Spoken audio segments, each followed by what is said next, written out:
Хууль бол орчин цагийн нийгмийн хэм хэмжээ бидний амьдралын зохицуулалт. Хуулийн гадуур хандвал гэж хаач улсын хурлаас батлан гаргасан хууль, тогтоол, шийдвэр бүхэн та бидний амьдралтай холбоотой. Хуулиудын талаар танд хамгийн ойлгомжтой, хамгийн ойр их сурвалжаас хамгийн энгийнээр танд хүргэх 7626 парламент ток шоу. Сайн байцгаана өрхөн хүнд үзэгчтэй. Улсын хурлын тамгын газрын хууль сурталчилгын албанаас та бүхэнд хүргэдэг 76 харьцах 26 парламент ток шоу нэвтрүүлгийн шинэ дугаар эхэлж байна. Тэгэхээр өнөөдрийнхөө нэвтрүүлгээр бид үндэсний үйлдвэрлэлийг дэмжих, мөн ажлын байрыг нэмэгдүүлэх чиглэлээр улсын хурлаас гаргасан нэгэн тогтоолын талаар үзэгч та бүхэндээ танилцуулахаар одоо нэвтрүүлгээ зочдыг урьсан байгаа. 300 тэрбум төгрөгийн бонд гаргана гэхэлэр яг энэ хөнгөлөлтэй нөхцлөөр зээл авах боломжтой хүмүүс хэн байж болох вэ гэдэг хамгийн түрүүнд сонирхолтой байх гэж байна. Улсын их хурлын эдийн засгийн байнгын хорооны дарга Даш Цэвгийн зоригт улсын их хурлын 10 дугаар тойрог Өвөр хангай аймгаас сонгогдсон. Төрийн болон орон нутгийн өмчийн хөрөнгөөр бараа, ажил үйлчилгээ худалдан төсвийн байгууллагын удирдлага санхүүжилтийн тухай хууль нэмэлт өөрчлөлт оруулах, нэмэгдсэн үртгийн болон галийн албан татвараас чөлөөлөх, зээлийн мэдээллийн тухай, компани тухай хуулийн шинжилсэн найруулга, алслагдсан болон говийн бүсийн нэмэгдэл олгох тухай хуулийн төслүүд, зэс боловсруулах, хайлуулах үйлдвэр байгуулах тухай Монгол Улсын их хурлын тогтоолын төслүүдийг санаачилсан. Засгийн газраас ноолуурын үйлдвэрүүдийг дэмжихэд зориулж 110 тэрбум төгрөгийн үнэцээс гарах тухай шийдвэр улсын их хурлд орж ирсэн. Тэгээ үүнтэй холбогдуулж их хурлын эдийн засгийн байнгын хорон дээр хилцүүлгийн явцад нэлээд том бүрэлдэхүүнтэй ажлын хэсэг байгуулж Нямжийн Батбаяр гишүүн үүнийг ахаж ажилласан. Ажлын хэсгийн бүрэлдэхүүнд за энэ сууж байгаа Бямцагт гишүүн, Ган Хуй гишүүн, за миний бие орсон. За мөн Батхүү, Балдан Очор, Тэлхан гишүүн. Энэ 7 гишүүний бүрэлдэхүүнтэй ажлын хэсэг ажиллаж улсын их хурлын нэгдсэн чуулганд танилцуулах материалыг бүрдүүлж ингэж ажиллаж энэ 300 тэрбум төгрөгийн үнд цаасны шийдвэр өнгөрсөн 7 хоногт улсын их хурлын шийдвэр болж батлагдаж гарсан байгаа. Улсын их хурлын гишүүн Нямжийн Батбаяр улсын их хурлын 1-р тойрог Ар хангай аймгаас сонгогдсон. Олон хүүхэд төрүүлж өсгсөн эхийг урамшуулах, барилгын тухай, Монгол Улсын их хурлын тухай, Монгол Улсын их хурлын чуулганы хуралдааны дэгийн тухай хуульд нэмэлт өөрчлөлт оруулах тухай хуулиуд, төлс эрчим хүчний салбарын талаар авах зарим арга хэмжээний тухай Улсын их хурлын тогтоолын төслүүдийг санаачлан батлуулсан. Энэ 300 тэрбум төгрөгийг хэн авахулцаатай гэж. Эхний ээлжид мачид ноос салбарт үйлдвэрлэлийг явуулж байгаа үйлдвэрийнхэн тэгээд жижиг дунд үйлдвэр эрхлэгчид энэ зээлд хамаатах болцоотой гэдгийг хэлж байна. Засгийн газрын хавьжтай зөвхөн ноолуур гэж явуулжсэн бол тэрийн их хурл дээр ноолуур дээр нэмгээд ноос дээр нь жижиг дунд үйлдвэр гэж нэмээд мөнгөний хэмжээг нь 100 эснийг нь тийм 300 болгоод өсгөөд ингэ хийж байгаа юм. Тэгэхээр энэ хугацаанд ажлын байр ямар хэмжээгээр нэмэх хүмүүс төсөөлж байгаа. Тэгэхээр ийм л урдчилд явагдсан жижиг дунд үйлдвэрийн зээлийн хэмжээнд ойролцоо дунджаар аваад үсгэх 5 сая төгрөгөн дээр нэг ажлын байр нэмэгдэж бий болж байгаа гэсэн судалгаа гарсан байсан. Тэгэхээр юм л 300 тэм төгрөг бодох юм нэг 60 мянган ажлын байрны тухай асуудал бий болох болцоо гарчиж байгаа гэж байгаа. Тэгээд хүмүүст ойлгомжтой болохын тулд энэ юм яаж явах вэ гэх юм бол засгийн газрын бонд гаргана. Тэрний хугацаанд 5 жил үйлдвэрлэгчдээр очиж байгаа зээлийн хөвөл жилийн 7%-аас хэтрэхгүй байхаар шийдвэр гарч өгсөн байж байгаа. Нөгөө талд нь үзэх юм бол энэ дээр зөвхөн зээлийн хүсэх гадна мачтаа мөнгө урамшуул олох шийдвэрийг дөрөөс гаргалаа. Манай одоо мачт бол малын гаралтай түүхийдийнхаа одоо шиг шимэл амьдардаг улсууд тэгээд тэднийхээ орлогыг нэмэгдүүлэх үүднээс нэг талаас нөгөө талаас үндэснийхээ үйлдвэр дэмжих үүднээс 3 дахь шиг юм ажлын байрыг бий болох зорилгоор мачтад үндэсний үйлдвэрлэгчдээр тушаасан хоньны 1-р зэргийн ноос тэмээний ноосны килограмм тутамд нь 2000 төгрөгийн мөнгө урамшууллыг олох шийдвэр гарч байгаа. Улсын их хурлын гишүүн Сандгийн Бямцагт улсын их хурлын 16 дугаар тойрог Ховд аймгаас сонгогдсон. Алслагдсан болон говийн бүсийн нэмэгдэл олгох, олон хүүхэд төрүүлж өсгсөн эхийг урамшуулах, үндэсний аюулгүй байдлыг хангахад стратегийн ач холбогдол бүхий салбарт гадаадын хөрөнгө оруулалтыг зохицуулах тухай хуулиуд, хувь хүний орлогын албан татвар, аж ахуйн нэгжийн орлогын албан татвар, Монгол Улсын их хурлын тухай, Монгол Улсын их хурлын чуулганы хуралдааны дэгийн тухай хуулиудад нэмэлт өөрчлөлт оруулах тухай хуулиудын төслийг санаачилсан. За их хурлаас үйлдвэрч хөтөлбөрийг баталсан.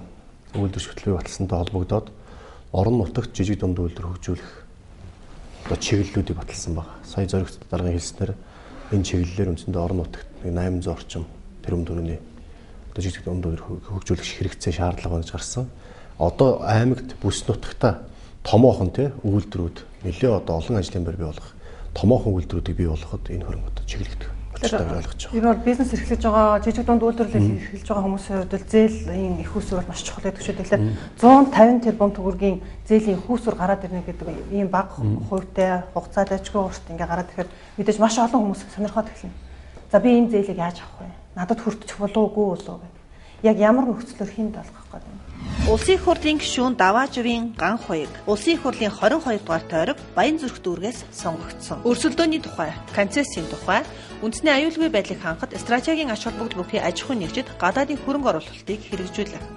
Эрдэнийн хувьд Баян-Монгол корпорацийн тухай, олон хүүхэд төрүүлж өсгсөн их урамшуулах, нэмэгдсэн үртгийн албан татврын тухай хуулиуд, нийгмийн даатгалын сангаас олгох тэтгэвэр тэтгэмжийн тухай, эрүүгийн хууль, нотариатын тухай, хуульд нэмэлт өөрчлөлт оруулах тухай болон Монгол Улсын их хурлын сонгуулийн тухай хуулийн шинжилсэн найруулгын төслүүдийг санаачилсан. Одоогийн жижиг дунд үйлдвэрийн тухай хуулийн дагуу бол дунд шатны засаглалгааны нэгж, аймаг, дүүрэг нийслэл энэ төвшөнд манай жижиг дунд үйлдвэр эрхлэгчтэй төслөө эрүүлэх ёстой гэдэг ийм асуудал байгаа. Тэгээ энэ шугамаараа явна. Хоёрт нь бол арилжааны банкнаас энэ зээлийг авна. Арилжааны банк бол аливаа бизнесийг амжилтаа явах уугүй юу гэдэг хамгийн том шалгуур болдог. Ер нь үндэсний үйлдвэрийг дэмжих бодлого бол хөнгөлтэй зээлээр дэмжих бодлого. Энэ одоо яг 5 жилийн хугацаатай л гэж байна. Гэхдээ ер нь бол 10, 20, 30 жил гэсэн ийм бодлогоор дэмжижээч үндэсний үйлдвэр гэдэг юм бол гарч иж байгаа гэж ингэж хэлэх байна. Энэ удаад бол төрөөс тэр ноолуурын салбар жижиг дунд үйлдвэр эрхлэгчид олгох тэр 150, 100 тэрбумын төгрөгийн зээлийн тухайд бол төрөөс сүүгийнх нь 50 орчим хувийг бол төрөөс улсын төсвөөс хариуцахаар ингэж орж байгаа гэж ингэж хэлэх байна. Хурлын тогтоол дотроо юу зааж өгсөн бол засгийн газар тодорхой хэмжээгээр энэ тогтоолыг хэрэгжүүлэлтэд холбогдуулж журам гаргахыг үүрэг болгосон байж байгаа. Хэрвээ анзаарсан бол их хурл дээр асуудыг хэлж яхад их олон их продукт санаж авчихсан та бидний ингээд сайн сайхан нөхцөл юм гаргадаг. Гаргасан шийдвэрчин амьдралд орчиод тэмээг ямар болоод хувирчих үү гэж. Энэ их болгоомжл байгаа. Яг л бид хашир хүмүүс шашилсан үнийг хэлгэж болчиход байгаа байхгүй. Тэгэхээр өөрөөр хэлбэл бид сайн юу гэж болсон бол за журмд маш нэлж гарчих хэвчээ. Тэгээд тэгж хийхэд тулд засгийн газар журмаа гаргахтаа их хурлын эдийн засгийн банк ороотой зөвшөлдсөж гарна гэсэн чиглэл өгсөн байгаа. Журам хийж байгаа хэрэг. Журам хугацаагаар 6 дугаар сард багтаж гарна гэсэн. Тэгээд хагас жилдээ багтаж гарна. Энэ гарч байгаа шийдвэр бол одоо төсвөр дамжуулж санхүүжилтийн их усрыг нэмэгдүүлж байгаа тийм шийдвэр. Өөрөөр хэлбэл зээлийн их усвэр талаас нь гаргаж байна л да. Тэгэхээр улсын их хурлаас баримжилж байгаа бодлого бол бас олон талаас нь энэ жижиг дунд үйлдвэрлэл бизнес эрхлэгчдийг дэмжих юмсан гэсэн ийм бодлого авч байгаа. Энэ нэгдүгээр бол одоо санхүүгийн талаас дэмжлэг энэ байна. Одоо жишээлбэл 150 тэрбум жижиг дунд үйлдвэрийн энэ тэгвэл орон нутгийн их хөтөлбөртэй байх юм гэж. Тэгэхээр Монгол орон даяарыг хуваарлах гэдэг. Тэгвэл хүн амынхаа тоо, газар зүйн байршил, үйлдвэрлэлийн одоо үйлчээ бүтцээр хамбагдуулаад.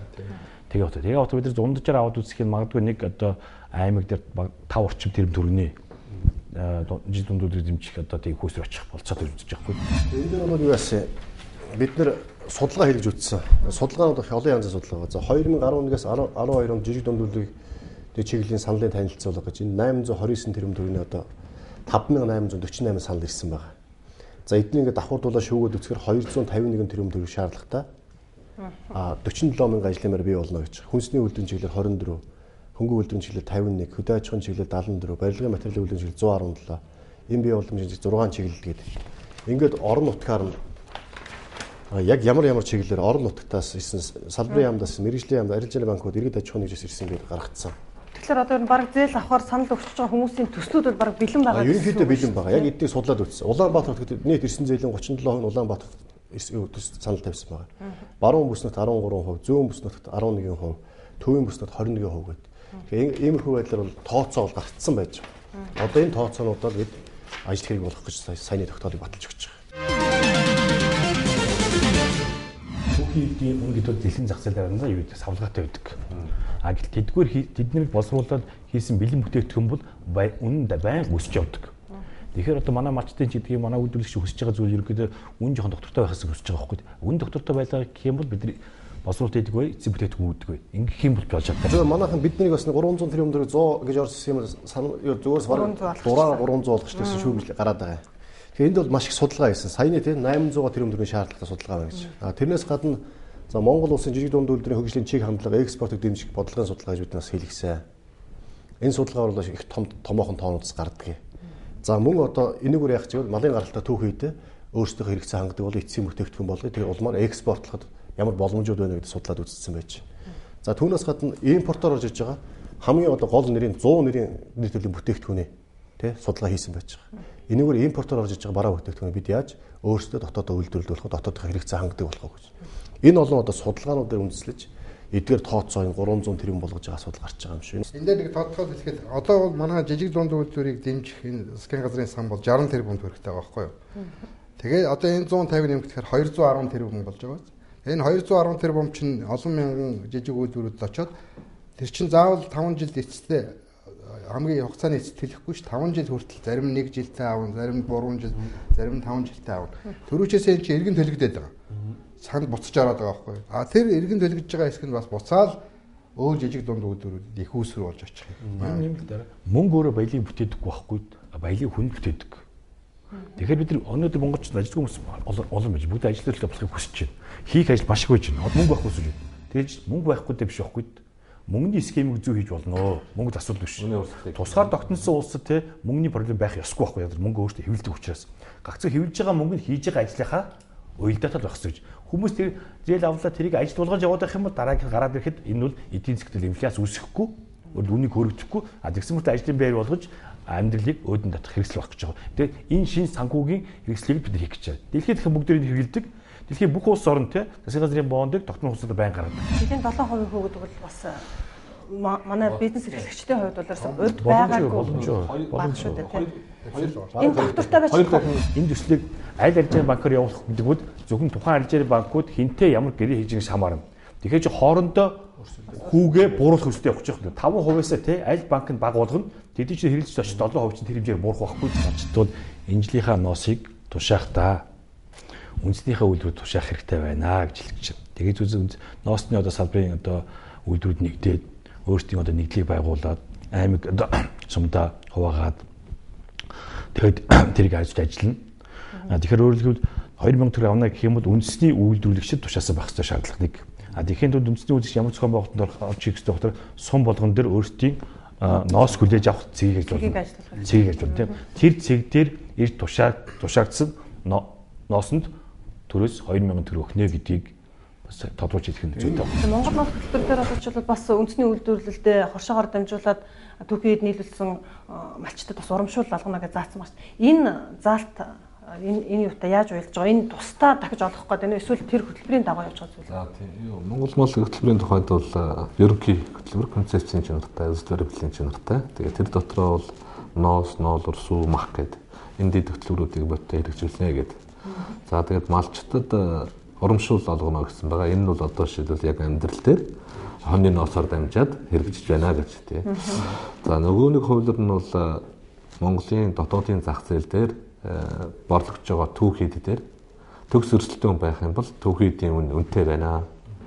Доктортой байна гэх. Тэр боловсруулах салбар дээр жишээлбэл ноолор бол хамгийн их өрсөлдөх чадвартай салбар. Энэ дээр Монголын ноос ноолорын холбоо, малчтын нэгдсэн холбоо, за Монгол ноолор нэгдэл гэдээ байгуулагдсан. Энэ нэгдэл яах ёстой юм бэ гэхээр нэгдүгээр гадны худалдан авахчтай ил тод харьцаж Монгол улсын өрсөлдөх чадвартай салбарыг дэлхийн зах зээлд брэнд болгож гарах ийм бодлого. Монголын ноолор худалдаж авдаг үйлдвэрүүд бол дотооддоо хязгаарч хувилдаж түүхийдийн үнийг унгахгүй. Тэр боловсруулах үйлдвэрийн бүтэн чадал нь байна. Малчт нь бол саяны хэлдгээр үндэсний үйлдвэрлэлтэй ноолороо тушаадаг байх. За иймэрхүү зүйлүүд нь бол ингээд хийгдэж явах юмаа гэж ингэж хэлэх байна. Тэгэхээр манай түүхийдийн зах зээл дээр гэхэд өмнөд төршийн маань худалдан авахчид бол нэлээд давмгаалах байрсууд бараг тэд нар үнийг тогтоодог шүү дээ. Тэгэхээр одоо ингээд засгийн газраас 2000 төгрөгийн юу одоо урамшуулалт малчтад өгнөд үндэсний үйлдвэрлэлд авчиж өгөө гэд тэгэхээр эргээд нөгөө урд төршийн одоо өрсөлдөгч нар маань үнийг хөөргөө тарьчихгүй байгаа. Тийм байж байгаа. Тий үнийг өсгөнө гэхэд бас л ашигтай шүү дээ. Тэгээ чин үндэснийхээ одоо үйлдвэрт одоо өнөөдөр юу гэдгийг ханшиг 500 гэдэг 800 бол ашигтай. 500 800 зарлаа тийм үү. Тэгээд тэрэн дээр одоо 2000 авчин. Тэгэхээр баг 3000 руу очих нь тийм үү? Ноосны хувь тийм. Тэгвэл урд төршийнхээ хэрэг авъя гэх юм бол батцад 3000-аас доошгүй үн өгчөж авах байхгүй. Одоо хэлдэг шүү дээ. Хятадаас мөнгө орж иж байгаа гэж. Тэрнээс үнэхээр маш баггүй те удаан хугацаанд зэхүүсээр орж ирээд ингэж бараа түүгээд олдож авчих байгаа хгүй. Энд чинь бас тэдний төрийн бодлого явж штэ. А тэгвэл тэдний төрийн бодлого явж бол манай энд бас манай төрийн бодлого явах хэрэгтэй үстэй. Тэгэхээр өөрөөр хэлбэл энэ тайлбарлалтай тий. Өнөөдөр зах зээл дээр ченжүүд хятадууд гэдэг юм уу тий урд төршийнхэн маань тэгээ үндэсний үйлдвэрүүд гэсэн хүмүүс ноосыг зах зээлийн өнөр 800 авъя гэж яхад амалчин маань тий хэнд нь нөхөхөд хэрвээ үндэсний үйлдвэртэй өгөх юм бол 2000 урамшууллаа авчих юм бол 2800 чинь. Тэгээд зүгээр ноолуур дарж жишээ ноолуур бол 1 кг ноолуур үйлдэлгүйгээр борлогддог юм түүх байд. Тэн дээр ерөөсөө л өрсөлдөөний зарчим байгаад байгаа. Одоо өнөөдөр манай жилд гарч байгаа 6000 тонн ноолуурыг угаах самрах үйлдвэр тэрнээс хүчин чадал 3 дахин илүү болсон байна. За ингэхээр яаж яах гэхээр биднүүд дараагийн шатны алхвал энэ ноос ноолуурын салбар татврын бодлого бол түүгээр нь гарахгүй бах татврын бодлого бол маш чухал хэрэгтэй. Энэ малчт руу чиглэж байгаа энэ ноос цаашдаа энэ мах сүүний арга хэмжээ ч гэсэн ерөнхийдөө хоршоогоор дамжиж зохион байгуулагдана. Тийм учраас манай малчид энэ тогтоол заасны дагуу 2013 оны 7 сарын 1-ээс өмнө бол бас 2 жил гаруй хугацаа байна шүү дээ. Энэ хугацаанд бол хоршоо бол зохион байгуулалт руу бас түлхэж өгж байгаа. Тэр рүү бас дэмжлэг үзүүлж байгаа. Чигээс ийм шийдвэр байгаа юм шүү гэдгийг бас хэлээ. Тэгээд ноос нэр хэлэхэд одоо боцтой одоо хоньны ноос бүгдөө одоо 2000 төгрөг шогч бодож байгаа. Бас тийм биш. Хоньны ноос дотроо 1-р зэргийн ноос гэсэн тодтол байгаа. За хууч дээрийнх нь бүхэл ноос гэж ярьдаг шүү дээ. Бүхэл ноос бодлого ноос гэх тийм үү? Бүхэл ноос дээр шуулдан шүү гэсэн. Тэрээс малчтын ноос оноо хэрэглаа тийм үү? Ноос авахдаа ангилан ялгалт хийх хэрэгтэй болноо. Айл болох одоо тэрийг зөв хийж чадах юм тэдэж ашигтай байна шүү гэдэг бас анхаарах хэрэгтэй гэж хэлж байна.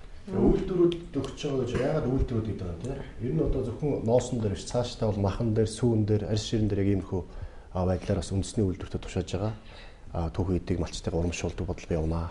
Яагаад үндэсний үйлдвэртэй гэж яхаар бид үндэсний үйлдвэрт өгнө гэдэг нь тодорхой стандарттай бол тэр мал нь эрүүл байх ёстой, тий бүртгэлтэй байх ёстой, даатгалтай байх ёстой, үйлдвэр ухсааг сайжруулах ёстой. Энэ бодлого бид Монгол мал хөтөлбөрөөр хийгээд өгчихсэн байна. Энэ бодлого хэрэгжүүлэхэд тулд хөдөө аж ахуйн биржийн тухай хуулиа бид батллаа.